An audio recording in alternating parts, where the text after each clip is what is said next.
அனுப்பப்பட்டிருந்தார். அந்த கன்னிகையின் பெயர் மரியாள். அவள் இருந்த வீட்டில் தேவதூதன் பிரவேசித்து, கிருபை பெற்றவளே வாழ்க, கர்த்தர் உன்னுடனே இருக்கிறார், ஸ்திரீகளுக்குள்ளே நீ ஆசீர்வதிக்கப்பட்டவள்.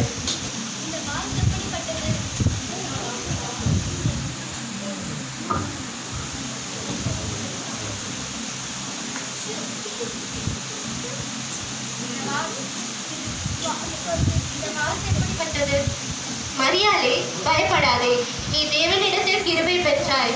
இதோ நீ கர்ப்பவதியாகி ஒரு குமாரனை பெறுவாய், அவருக்கு இயேசு என்று பெயரிடுவாயாக.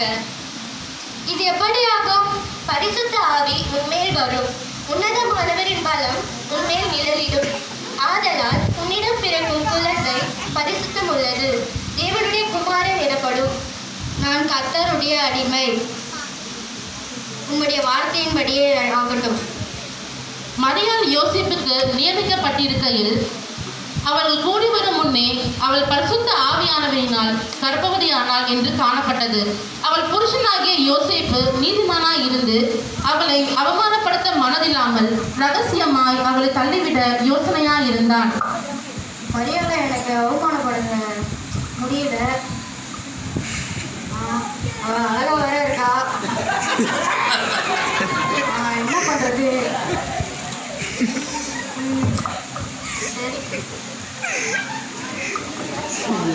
யோசேப்பு இப்படி சிந்தித்துக் கொண்டு இருக்கையில் அவனுக்கு சொப்பனத்தில் தூதன் காணப்பட்டு, தாவீதின் குமாரனாகிய யோசேப்பே, உன் மனைவி ஆகிய மரியாதை சேர்த்துக் கொள்ள ஐயப்படாதே. அவளிடத்தில் உற்பத்தியாயிருக்கிறது பரிசுத்த ஆவியினால் உண்டானது. அவள் ஒரு குமாரனை பெறுவாள், அவருக்கு இயேசு என்று பெயரிடுவாயாக. ஏனெனில் அவர் தமது ஜனங்களின் பாவங்களை நீக்கி அவர்களை ரட்சிப்பார். கனவா? இந்த மாதிரிலாம் பண்ணணும்னு நினைச்சிட்டேனே. நித்திரை தெளிந்த யோசேப்பு தன் மனைவியை சேர்த்து கொண்டான். அந்நாட்களில் உலகமெங்கும் குடிமடிப்பு எழுதப்பட வேண்டும் என்று அகஸ்துராயனால் கட்டளை இடப்பட்டது.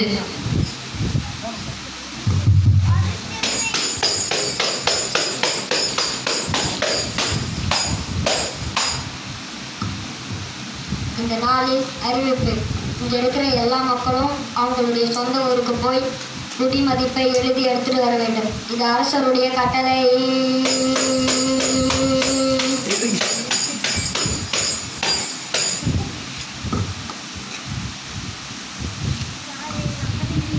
மரியாளே, மரியாளே, இதோ வந்துட்டேன். சீக்கிரமா நம்ம சொந்த ஊருக்கு கிளம்பு. ஆனால் இந்த சூழ்நிலையில் என்னால் வர முடியாது. நம்ம போய் தான் ஆகணும்.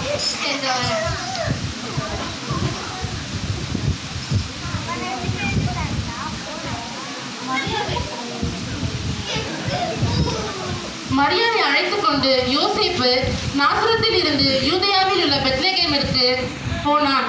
அங்கே மரியாளுக்கு பிரசவ வேதனை உண்டானது. சத்திரத்தில் தங்க இடம் தேடினார்கள், எங்கும் கிடைக்கவில்லை. கடைசியாக ஒருவர், ரொம்ப வலிக்குது, நான் தாங்க முடியல. அவனுக்கு தான் ரொம்ப வலிக்கும். ரொம்ப வலிக்குது, தாங்க முடியல என்னால.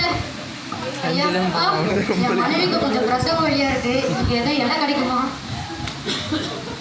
இடம் இங்க இல்ல, பக்கத்துல ஒரு மாட்டுத்தரம் இருக்காங்க, தங்கிட்டீங்களா நீங்க? பரவாயில்ல, நான் மாட்டுக்கு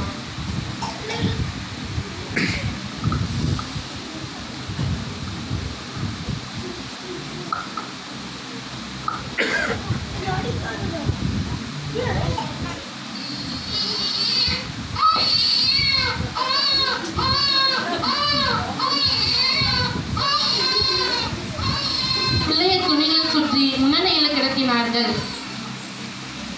மேய்ப்பர்கள் வயல்வெளியில் தங்கி ராத்திரியிலே தங்கள் மந்தையை காத்துக் கொண்டிருக்கையில் ஜிசிங்யா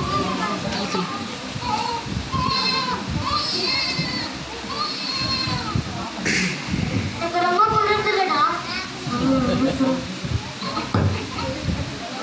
இங்க போட்டு தூக்கிறாங்க. இழுத்துட்டு போயிருக்கீங்க.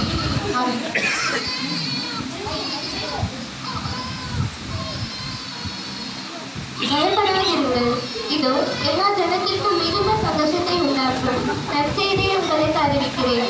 இன்று கர்த்தராகிய கிறிஸ்து இருக்கிறார். பிள்ளையை துணிகளிலே சுற்றி முன்னணியிலே கிடந்திருக்க காண்பீர்கள். இதுவே உங்களுக்கு அடையாளம்.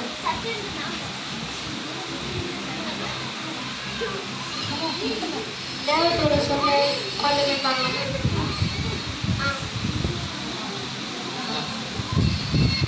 அங்கே